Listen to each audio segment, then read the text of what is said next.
guess you say, corporate extension programs.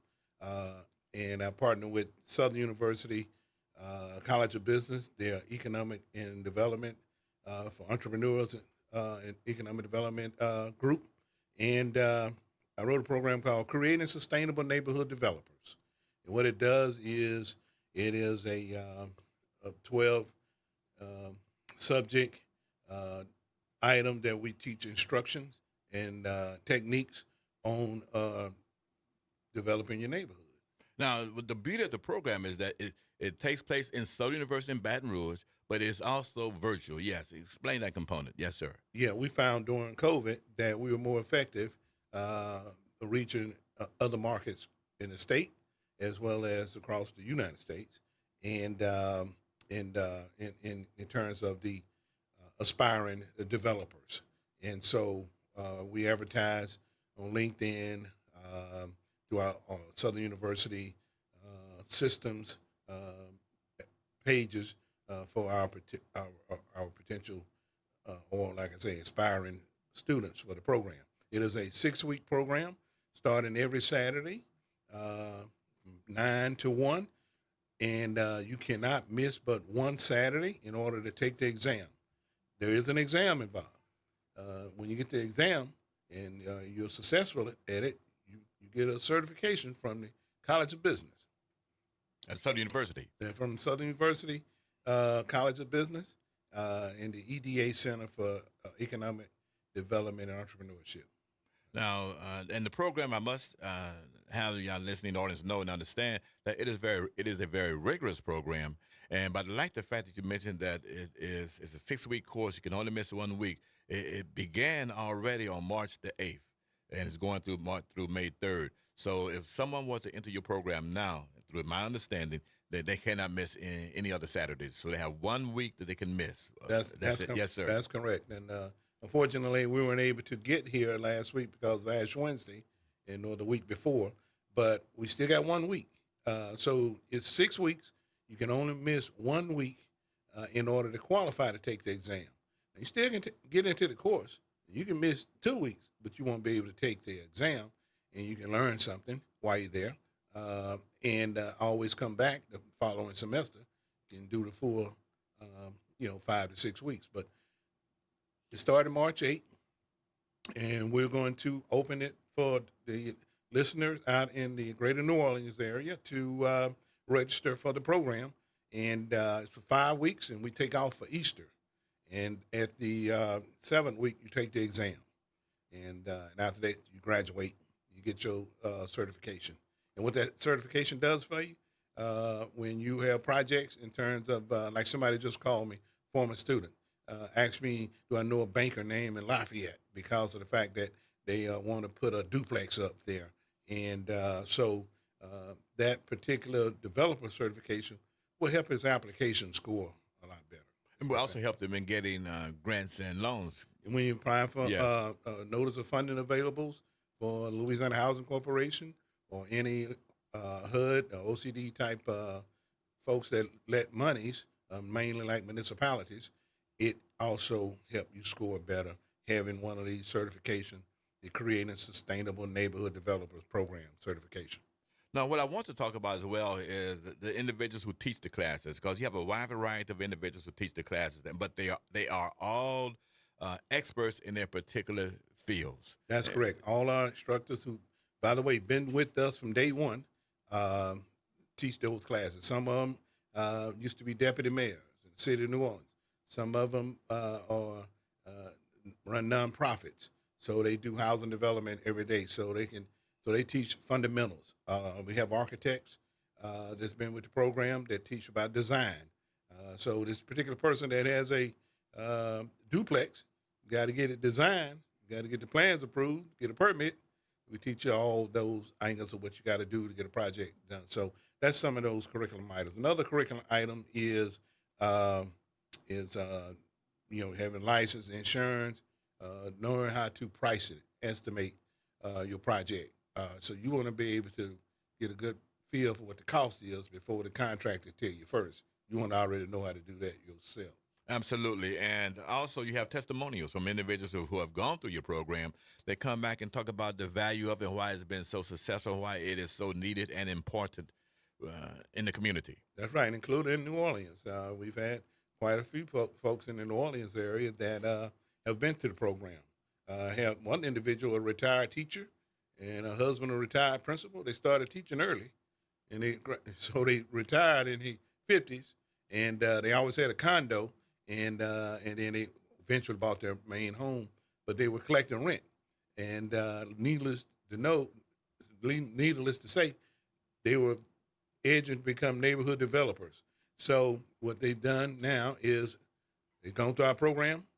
They put an eightplex in their geographical area, and they're going to be collecting rent on those particular projects. They apply for a grant with Louisiana Housing Corporation. By the way, we have that department comes in and tell our students on how to work with them. Again, all of this is is so indeed outstanding and significant. And I like all of the things that you do. I like the way it's compiled, but within your curriculum, and you talked about some aspects of your curriculum, but the fact that you do real estate acquisition and development, that is how to acquire your real estate. And then once you get it, how to develop it. Because some individuals inherit property, some have property, but the acquisition is important for those who want to go out there raw and begin. And what do you talk about in that particular Well, with development, segment? Yes, sir. Acquisition is only one aspect to real estate development. You acquire the property, like you say, you can inherit property. That's one. You can purchase property. It's two. You can buy properties through sheriff sales or auctions. So there's many aspects of acquiring the property. But the key is getting the clear titles to those particular properties. And so in our particular, we have our lecturers that teach individuals on how to clear those titles, on what avenues they need to take to clear those titles. We have individuals that are attorneys that's in our program that teaches about title. And when you got the title, you got yourself something. Now, to say the least. Now, there's one area that I think is pretty particular and very detailed, beyond the blueprints and those things that matter. But one area that I think that's very, very important, and that is that you talk about the QuickBooks and the personal finance. And that's Right. something that so many of us will overlook and not pay particular attention to. But the QuickBooks and personal finance, yes, sir. Yeah, so we teach capacity building. All right. And that includes personal finances, and so if you already have a company or a nonprofit, and you want to be an aspiring developer, you have to be able to, you want to get your personal finances together. You want to get your credit straight. One.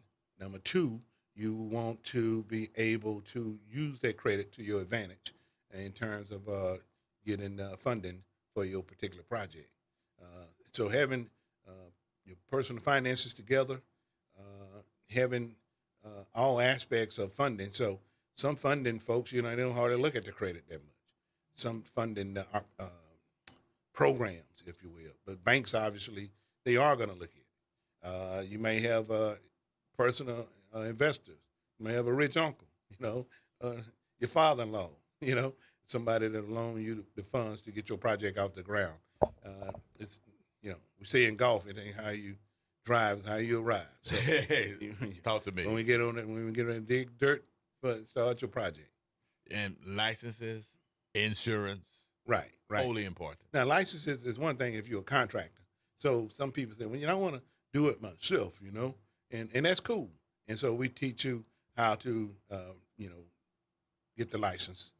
We work with the Louisiana State Board of Contractors that gives us, send their particular lecturers out and teach folks how to get their license.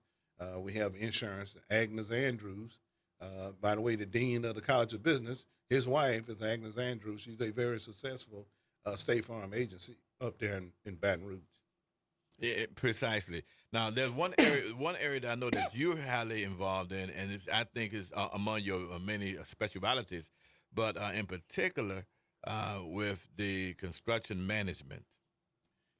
And I know you that's So, big. so Yes, some of sir. our students, when they're in the program, uh, then they're not ready to go and start their project. Okay. So some of them actually get jobs with construction firms, Hmm. and we partner with some construction firms that look for minority aspiring project managers because we teach project management, and they can get exposure that way by apprenticeship work and working as a project manager. Or if you already have experience in it, it only enhances you when you go to this program.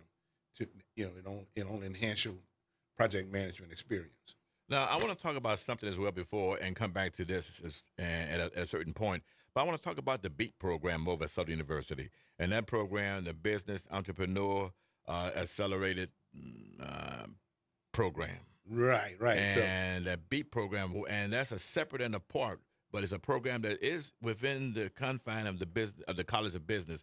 Talk to us about it and tell us why that program is so inherently it's important. also with the community base for entrepreneurs.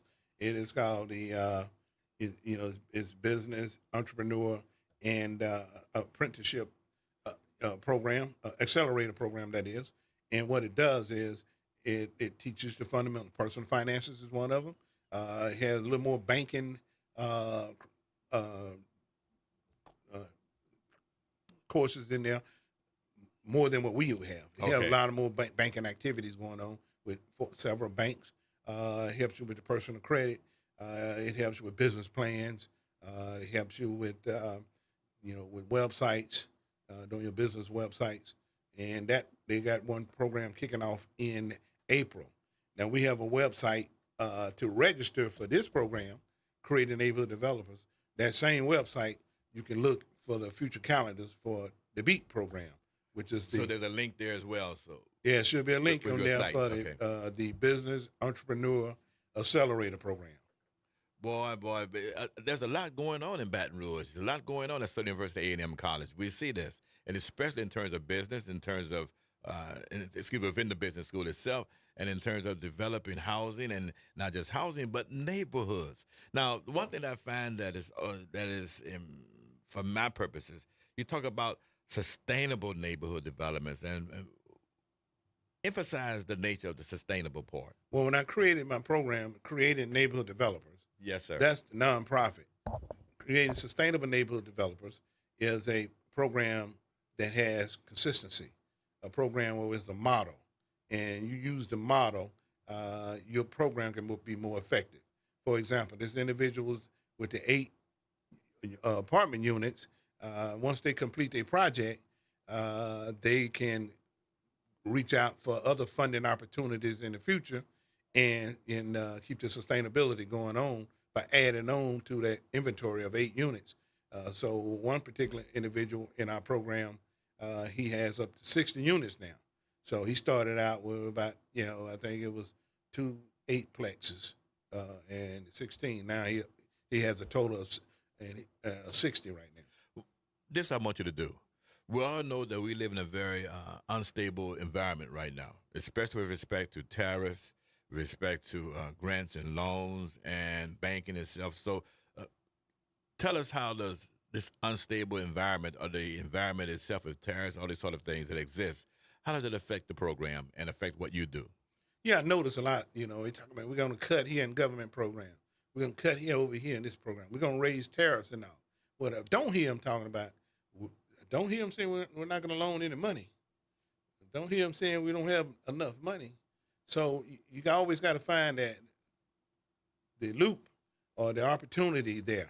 But with these tariffs and all, you have to be able to be adjustable. You got to be able to adjust. And so when you do a project, you have to adjust 25% up. Let me give you an example. I'm a general contractor. My firm, ComNet, we're design, build, program management, construction firm. So I build churches. It's a part of being creating neighborhood developers, not just putting up homes and duplexes, but we put up shopping centers. We put up churches. All that's a part of neighborhood development. And so, give a quote. We have an estimate for a church. It was the the steel, the metals, the metal frame building. It's a 20,000 square feet building. About $400,000 for the steel, pre-tariffs. Now with the tariff, you can add $100,000 to that. Yeah. To And, that. and so you don't eat it, do you? The contractor more than likely Yes. will not eat it. The contractor has to have a heart if he's building a church. So it's more than likely they can, I would probably say 50%. They eat half of it, and the client and the church eat the other half. But nevertheless, it's the economy. Yeah. And so it's the cost of the steel. I mean, it's the church building, not the contractor's building. It's the church building. I see. Right. And so, so what you're saying then is that this is, we see that there's serious opportunity, because understand as well that this president is a builder. Yeah. And you all are in the building business and developing individuals in terms of how to build and how to become creative in this particular environment that we have. But there is in talking to you, I see opportunity. Yeah, I see opportunity as well, and hadn't figured it all out yet to start knocking on your door. So it's knocking on my door in terms of actually two particular churches. So I got one church, a smaller church, and I said, well, you're playing around with the money.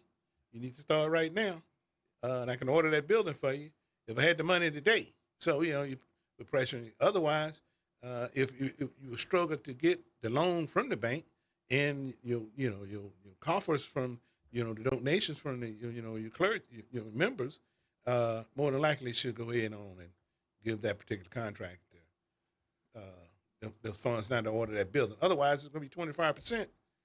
Because at midnight this morning, 25% was imposed. Yeah, and one thing about tariffs, to some extent, when prices go up, you kind of hope that they will go down, but in many cases, they tend to remain where they are, even when the tariff war is over. Well, when you look at COVID, I don't necessarily call it tariff. Okay. I call it just highway robbery.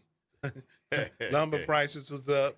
A lot of prices went up, and so we had. I think I was building some apartments, and typically the Louisiana Housing Corporation said, "Oh, we don't have any change orders." That's their policy, but they had an exception during COVID. So if we had quoted, let's say $1 million to build it. Now with the prices of wood and everything else was going up, we had to add on another, let's say 25%. So so that was another $250,000 that they had to approve of a change order standpoint. So whoever those funding sources, they got to be able to adjust to these tariffs.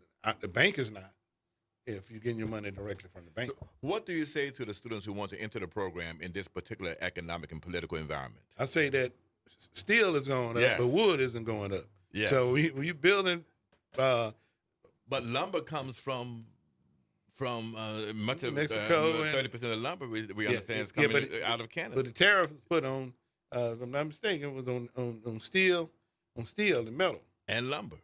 It was on, okay. Yes, but if Canada, No. what they say is, well, let's put it this way: if Canadian and lumber is included in that, Well, I can say this: it's 25%. Prices are going to go up. Good government is going to come up on that particular project. yeah, I see. So- Well, is there a way to stop this, or do you favor what's taking place? As a business person, as a professor, as a person who's involved in this, do you see this being beneficial, or how do you accept it?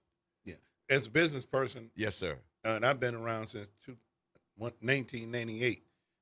Sustainability. I've always been able to sustain. You have to have a portfolio of contacts. You got ideas. You got to have a contingency if things don't go right. You got to Contingency, have which another direction to go into. So you got to be diversified.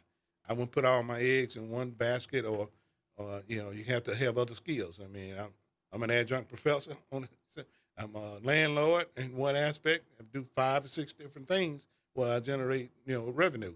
And so you got to be able as an entrepreneur, and that's what we teach in Southern University Entrepreneur and Economic Development School at the College of Business. And I would imagine as well that this, you would teach diversification. Correct. Within the curriculum, which is why many individuals are coming into your program because they intend to diversify their portfolio. Yeah, I call it box. As I see it. Yes, sir. Yes, sir. I call it box management. Each box, I work out a different items that I work in each box. Yeah. Here go I'm collecting rent in this box. I'm building churches in that box. I'm teaching at the collegiate level at that box. And on this box over here, I'm creating other opportunities, like in the oil field service business. We in Lafayette, we're working with the Lafayette Consolidated Government over there to teach individuals how to service tools so they can work in the oil field service business. Because, as you say, number 47, the president, and I heard the governor said, Louisiana called it drill, baby, drill. So there's a lot of opportunities out there in the oil field service business right now. I could not say it better myself. I like the work that you do, and I want individuals to know how powerful you are in the community and how powerful you are in the country. And tell us about your recent accolades that you've received over the past few months. Well, I was an endowed fellow at Southern University. From a donor standpoint, I've received numerous of entrepreneurship certifications from MIT and Babson College, and in my church, that's one of my main focus there, is being the secretary of the deaconhood. So you're a good deacon. I'm a good deacon. Yeah, and I know up north they recognize you in Massachusetts. You were recognized as well for the work that you do, and so you're diverse. Yes, and this last week we met with the University of Johannesburg. I don't think I told you that yet, Dr. Clark. Okay, I like that. So I asked him. I said, "Well, what's Johannesburg?" Yes. Yeah, Johannesburg. So so we typically use a geographical location, a demographic location, a population, and they have 8 million people. So they like my program, and we're going to be collaborating. We are collaborating now. No, this is important because these sort of linkages also not only they work for you, they work with the program, and it lets the world become your oyster. World is your oyster. Yes, and our final minutes that we do have remaining, tell individuals where you can be reached, the websites for both programs, the BEAT program and your program, and where you're located. Well, the course, again, is the 12th Generation Creating Sustainable Neighborhood Developers Program. It started on March 8th, and it ends May 3rd. We take off for Easter weekend, and then we have an exam on one of those weekends. That's why it's May 3rd. You already missed March 8th. You can't miss any more in order to be able to qualify to take the exam. So it's $100 registration. Last semester we were giving scholarships. We're not this year, this semester. But so there's no need to mention that. Don't mention that. Doc. Okay. And but nevertheless, you start this Saturday. Go to www.subuniversitycenter.org. That's www.subuniversitycenter.org. And you would find the registration for this program, Creating Neighborhood Developers, and you would find information on the BEAT program, the Business Entrepreneur Accelerator Program. But that's www.subuniversitycenter.org. Yes, sir. I like what you're saying, I like what you're doing. Any final statements you want to make to us before you exit today? I used to tell my folks when they graduate our program that we gave you the power to go out there and take over your neighborhoods. Our program has over $78 million in impact revenue from our graduates out of 300 plus graduates. And what they've done is we gave them the power, and they went out there and took the power by getting the projects funded and actually getting people in, providing housing and homes for people that need them. And so somebody give you power, you don't have anything. But real power is something you take. We're going to give you the power to learn this information, how to become a developer. You have to take the power with the information you obtain from the program. So it's about getting the power to do the economic power to do these good things and to make all of this work. I like it. I like what you're doing. Looking forward to you coming back and joining me, and we can make this thing work. And you can. I want everybody to know they can follow me on all platforms of social media. And again, this is Dr. Clark's 101, the Living Classroom. And as always, it's been a pleasure. Yes, indeed.